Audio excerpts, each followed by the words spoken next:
General Grievous was one of the most prolific Jedi killers of all time. He slew hundreds of Jedi over the course of the Clone Wars, and there were few Jedi that could survive an encounter with Grievous, never mind best him. But there was one Jedi that beat Grievous again and again, a constant source of frustration for the General, Obi-Wan Kenobi. Kenobi became Grievous's nemesis over the course of the Clone Wars. In Legends, he won several duels with Grievous and never lost, while in canon, he only lost once and still survived to live another day. In the end, it was even Kenobi who slew Grievous on Utapau. Obi-Wan succeeded where countless other Jedi had failed, and he was the only Jedi who stood a chance of doing so. Of all the Jedi in the Order, Obi-Wan Kenobi was the best equipped to slay General Grievous, perhaps the only one who could have brought the General down. And in this video, we'll be explaining why.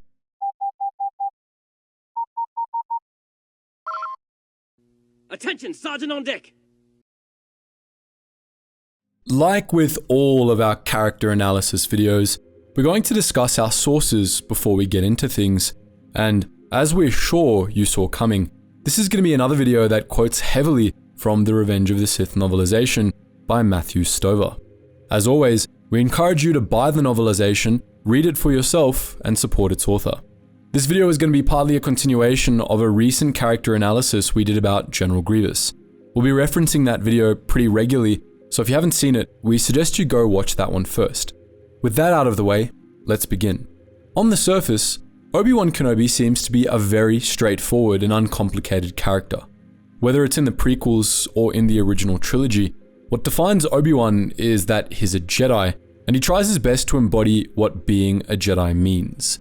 He's calm and wise, a mentor figure in both trilogies. In the original trilogy, he's a classic fantasy-style mentor character, while in the prequels, he's a more conventional teacher. He's given depth by his relationships with other characters, especially with Anakin Skywalker, but he never seems all that complex. That's not a bad thing necessarily.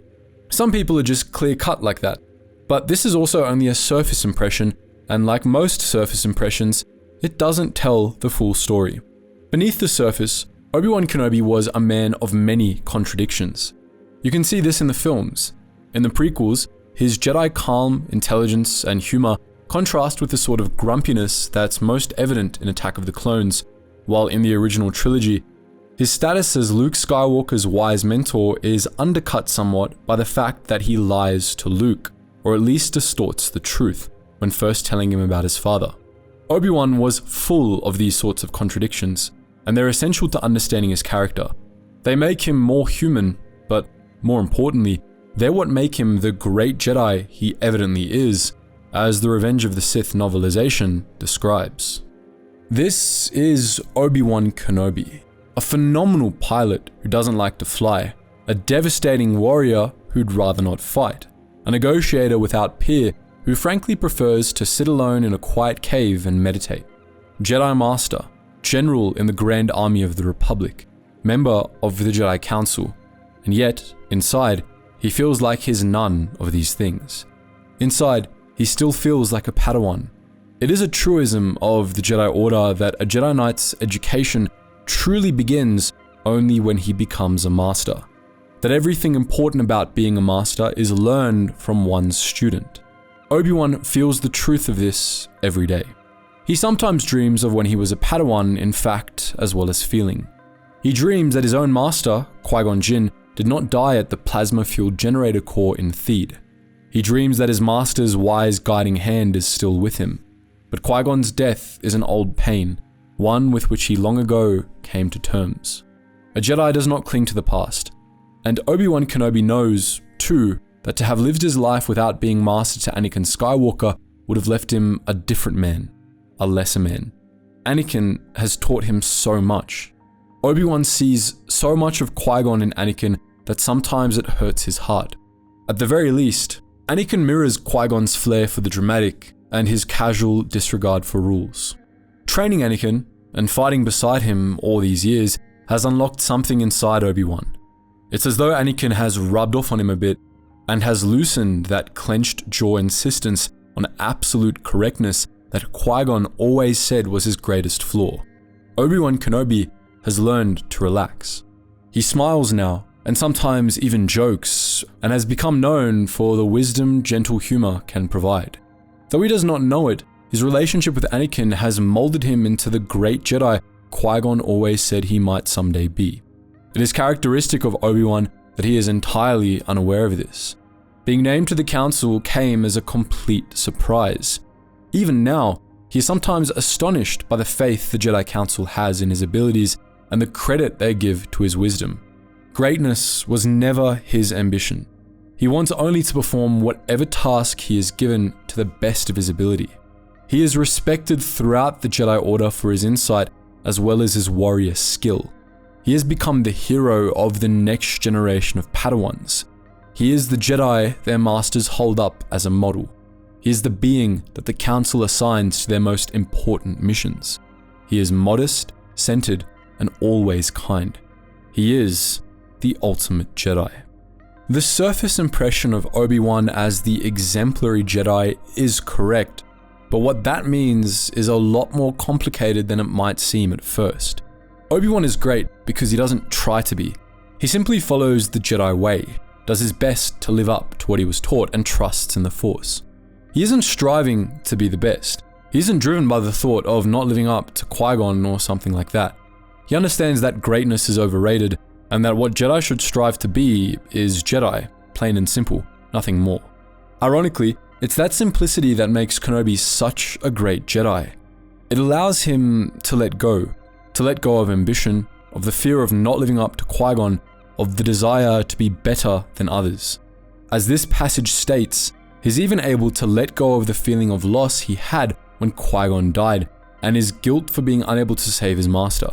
Consequently, there's nothing standing between Obi-Wan and the Force. In his simplicity, he is the perfect avatar for the light side, able to empty himself and let the Force take over. All Jedi strive to be instruments of the Force, devoid of selfish desires and able to empty themselves of self entirely. But Obi-Wan is one of the rare few Jedi to whom this comes naturally, and that is his true power. Obi-Wan is blind to all of this, an ironic quirk of his character. In his humility, he not only fails to see how great a Jedi he is, but also doesn't really care that much about it. As the passage states, he still sees himself as a Padawan, as a student, open to knowledge, ready to learn and be corrected. Like a true teacher, he's open above all to learning from his student, from Anakin Skywalker. In other words, he has true wisdom, the wisdom to understand that he'll always have much to learn. In this, he neatly sidesteps the most common flaws of great Jedi, the arrogance, dogmatism, and self-assuredness so many Jedi Masters fell victim to. Obi-Wan has none of these flaws, and he avoids them without even trying. And Obi-Wan isn't less human or relatable in his being a great Jedi.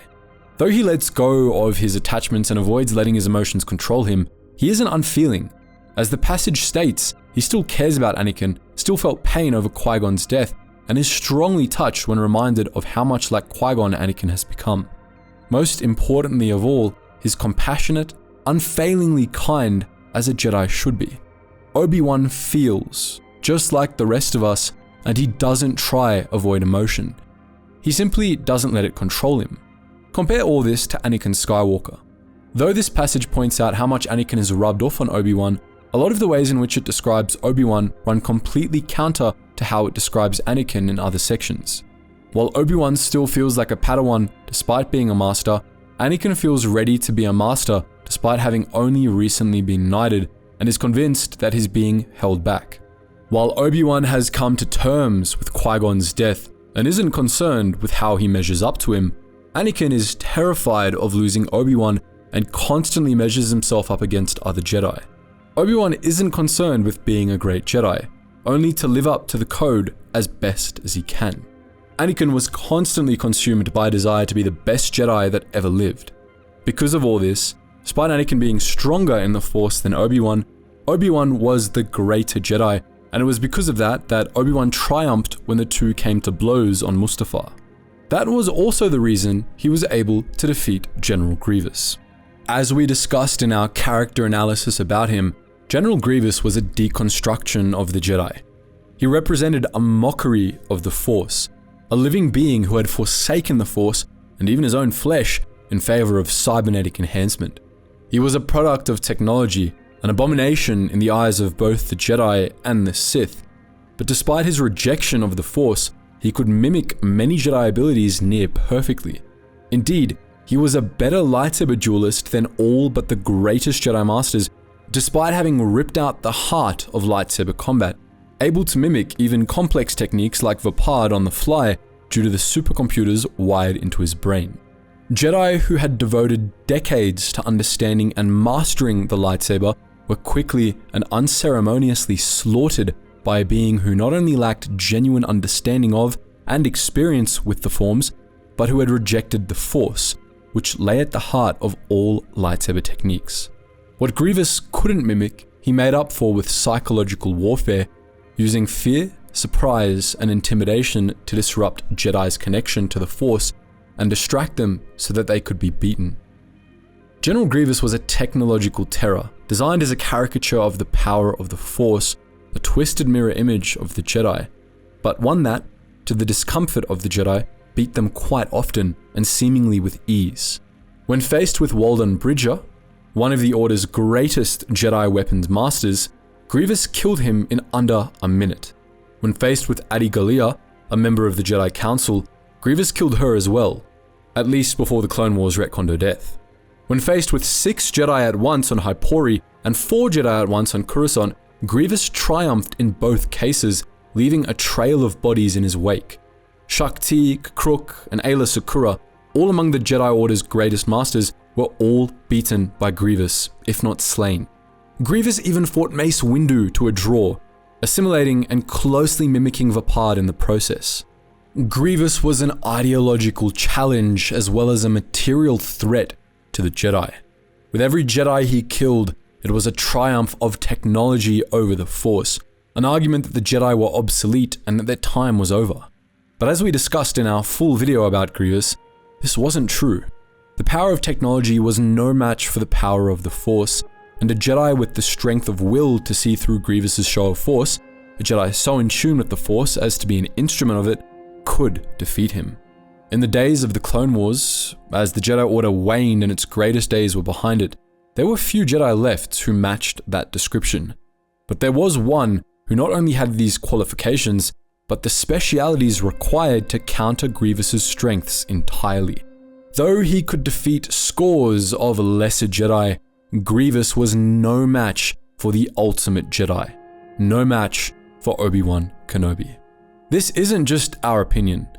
In the Revenge of the Sith novelization, Mace Windu actually makes this argument himself. To quote, "Before Obi-Wan had left Coruscant, Mace Windu had told him of facing Grievous in single combat atop a maglev train during the General's daring raid to capture Palpatine. Mace told him how the computers slaved to Grievous's brain had apparently analyzed even Mace's unconventionally lethal Vapad and had been able to respond in kind after a single exchange. He must have been trained by Count Dooku," Mace had said, "so you can expect Makashi as well. Given the number of Jedi he has fought and slain, you must expect that he can attack in any style or all of them.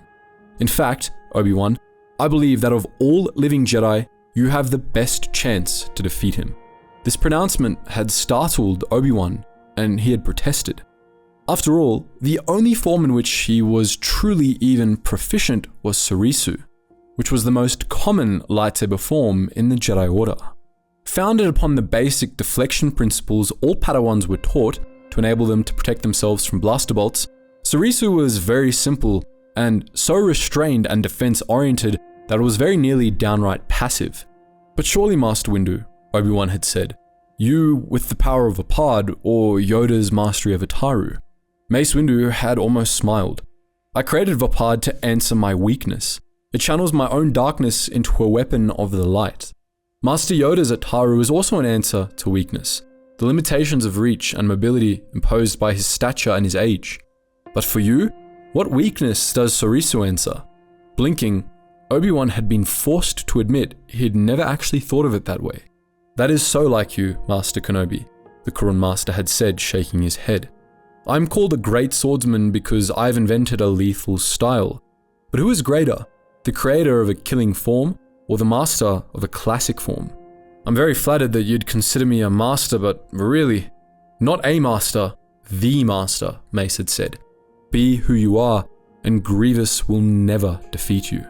Part of what Windu is getting at here is not just that Obi-Wan is a master duelist, not just that he's a great Jedi, but that he's a Jedi who had more in common with the Jedi of old than the Jedi of the Clone Wars, who had been debased somewhat by years of fighting.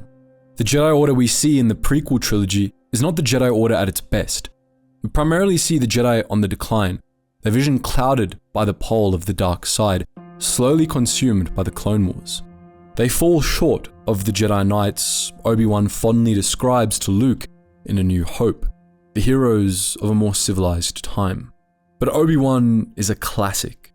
Though he lives in a time of the Jedi Order's decline, he represents a purer, older form of Jedi Master, one closer to the old Jedi ideal than most of the Order's other great masters. He wasn't just the master of a classic lightsaber form, but a classic in his own right. In our video about Surisu, Obi-Wan's preferred lightsaber form, we described it as being the most Jedi-like. As the above passage states, it was nearly passive in how defensive it was. Its function was to defuse fights rather than win them. It embodied something that Yoda says to Luke in The Empire Strikes Back. A Jedi uses the Force for knowledge or defense, never for attack. In the prequels, we don't really see the Jedi live up to that, not even Obi-Wan, but Obi-Wan at least fought in keeping with that basic philosophy. He was never out to kill unless he had to, and he was so widely known for seeking diplomatic solutions, even in the chaos of the Clone Wars, that he was known as the negotiator. In a time in which the Jedi were starting to turn into soldiers, were becoming increasingly less concerned with not killing if they didn't have to, becoming more aggressive and combat-oriented, Obi-Wan was one of the few that kept to the traditional ways of the Jedi, even when it might have seemingly been inefficient in a combat scenario. His use of Surisu and his preference for negotiation were only one aspect of this. Across the board, he refused to succumb to the pressures of war, refused to be corrupted and let the Clone Wars alter how he carried himself as a Jedi. He continued to hold himself to the Jedi ideal in a time when even some of the greatest Jedi Masters were making compromises. In an age when killing forms were becoming the norm, Obi-Wan still chose to master a more classical and defensive technique, even in the middle of a war, because that was what it meant to be a Jedi. Philosophy aside though, Obi-Wan's mastery of Surisu specifically had practical benefits that contributed greatly to his ability to withstand and defeat General Grievous. We described it earlier as a defensive technique, but that doesn't really do it justice. It allowed its users to stave off virtually any attack, no matter how ferocious, without giving ground or wasting energy.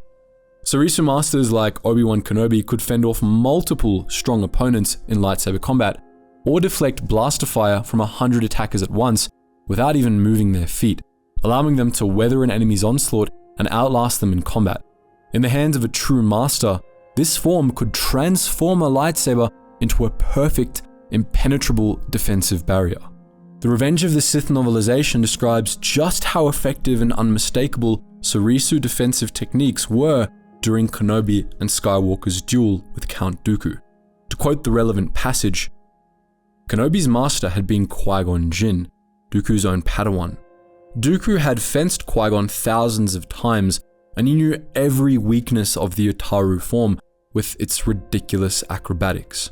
He drove a series of flashing thrusts toward Kenobi's legs to draw the Jedi Master into a flipping overhead leap so that Dooku could burn through his spine from kidneys to shoulder blades.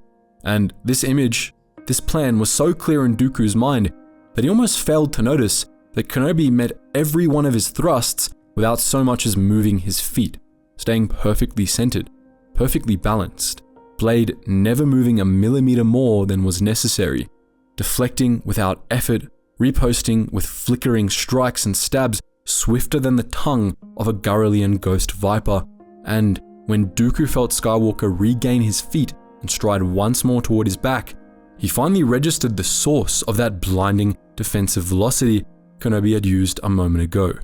And only then, belatedly, did he understand that Kenobi's Ataru and Shicho had been ploys as well. Kenobi had become a master of Sorisu. But this impregnable defense wasn't Sorisu's only strength. It was also a highly efficient form. Sorisu masters never moved a millimeter more than they had to, and the form conserved the user's energy, allowing them to wait their opponents out while they exhausted themselves with more aggressive techniques.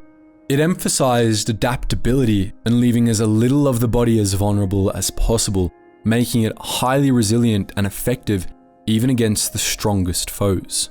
Additionally, more than most lightsaber forms, Sorisu was grounded in the Force, and particularly in the light side. It relied on the innate foresight the Force gave its users, that instinct that told the Jedi what would happen in the next 5 seconds, and in being primarily defensive, aimed toward conserving and protecting life rather than taking it, it helped nurture the Force in a way combat usually didn't. Instead of answering aggression with aggression, it defeated aggression by deflecting it and dispersing its energy.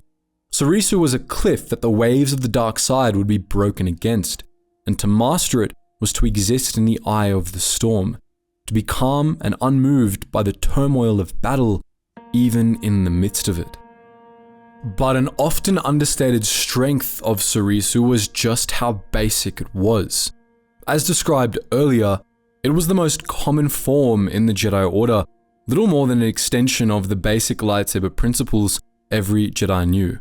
It was seen as an entry-level form, one often used by Jedi who specialized in things other than lightsaber combat, like Jedi consulars.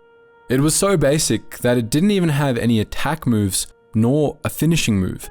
Its techniques could be adapted for offensive purposes, but in their intended, they were strictly defensive.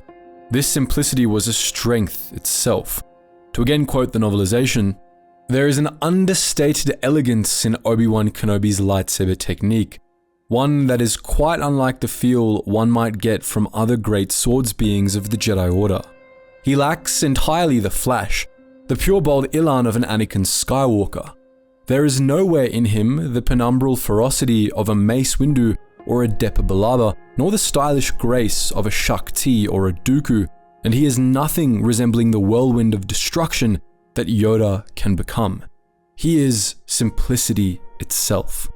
That is his power. In lacking the flashiness of other lightsaber forms, Sorisu allows its users to concentrate on the fundamentals of lightsaber combat, particularly on defense. As a result, its masters had a better grasp on those fundamentals than many masters of more complex and flashy forms. Obi-Wan's mastery of Sorisu gave him a stronger foundation, and that, combined with all of Sorisu's other advantages, allowed him to withstand the unrelenting offensive tactics of General Grievous.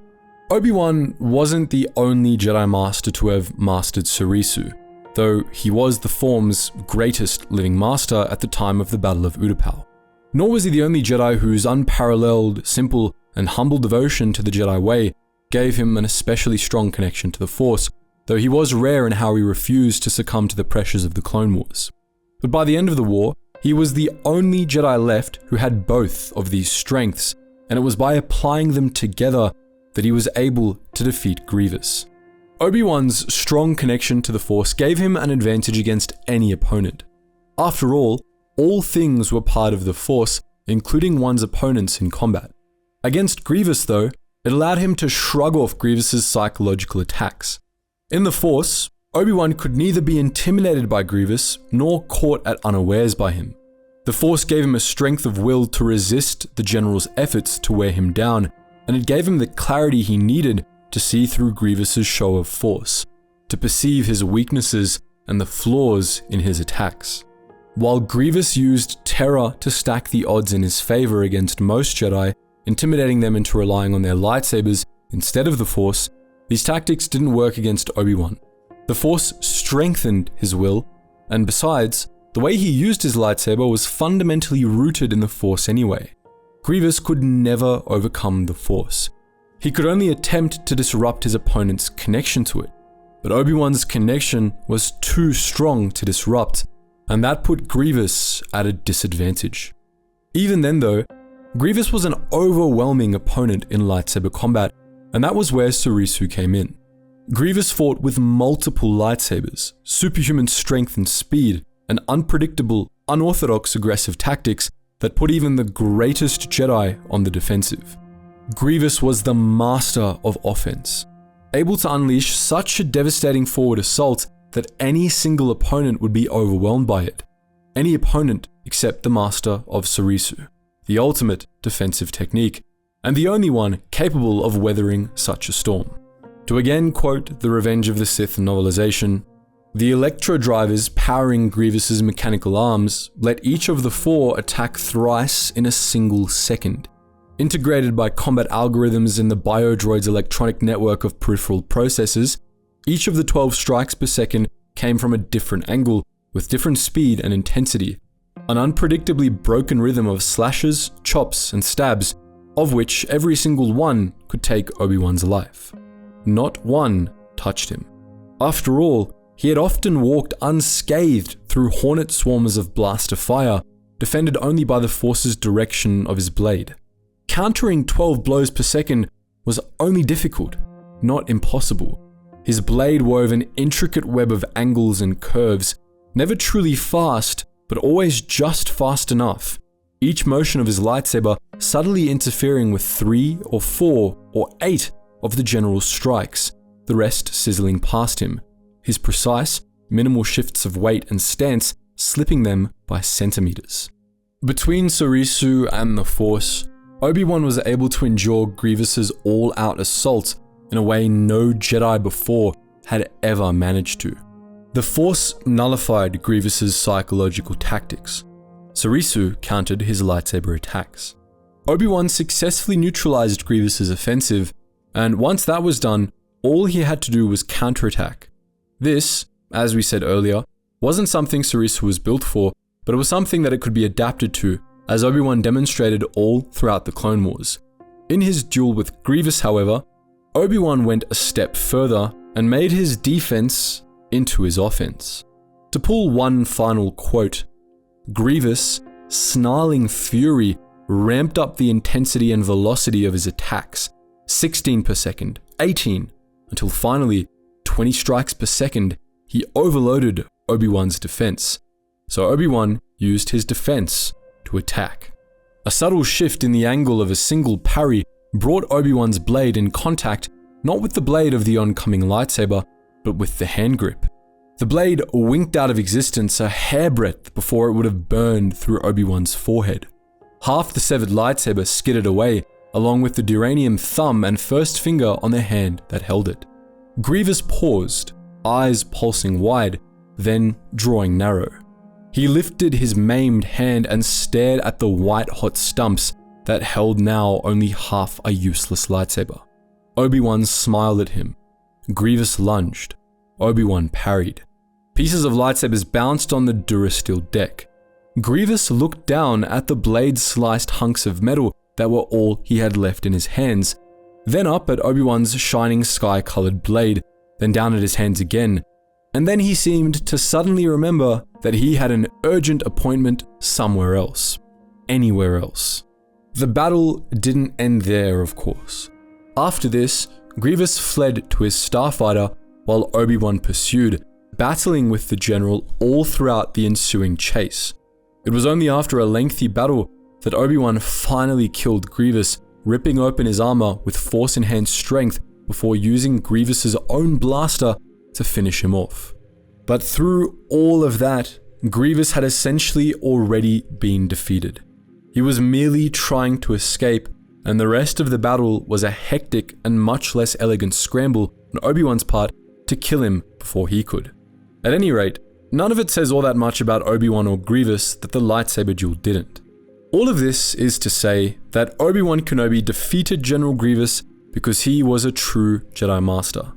Unlike so many Jedi, he had remained true to the fundamentals of what a Jedi was.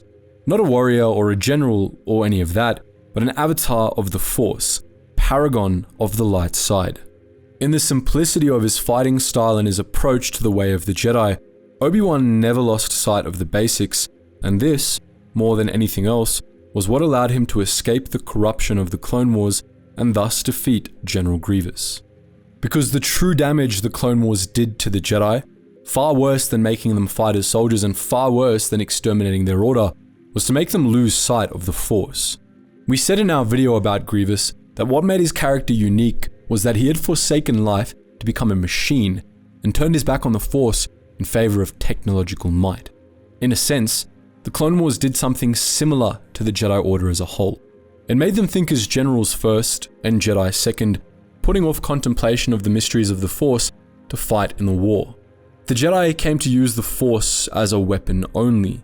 They started to trust more in their lightsabers and in their troops, and they started to approach the world not just as Jedi, but as tacticians, generals of the Republic. That growing disconnection from the Force was what led to the Jedi Order's demise. The troops and the Republic that they put their trust in instead ultimately betrayed them. It also made them more susceptible to dying to General Grievous. But Obi-Wan escaped this corruption. He remained a true Jedi, the ultimate Jedi, an avatar of the Force. As we said in our video about Grievous, he couldn't challenge the Force, nor could any other technological terror.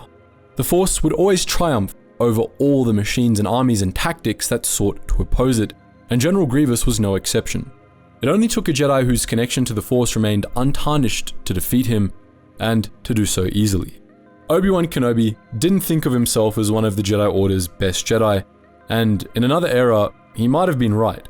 Among the Jedi of better days, he would have been a great Jedi, but one of many. But in the darkness of the Clone Wars, few great Jedi remained, and Obi-Wan became an exception in how he upheld the ideals of the Jedi in a non-ideal time. It was a simple thing, but a powerful one, and in the end, it was why he was the only Jedi capable of slaying one of history's greatest Jedi hunters. So that's our look at why Obi-Wan was uniquely suited to defeating General Grievous. But what do you think? Have you thought about this topic this way before? Let us know your thoughts in the comments section below, and as always guys, thank you so much for watching, and I hope to see you in the next video.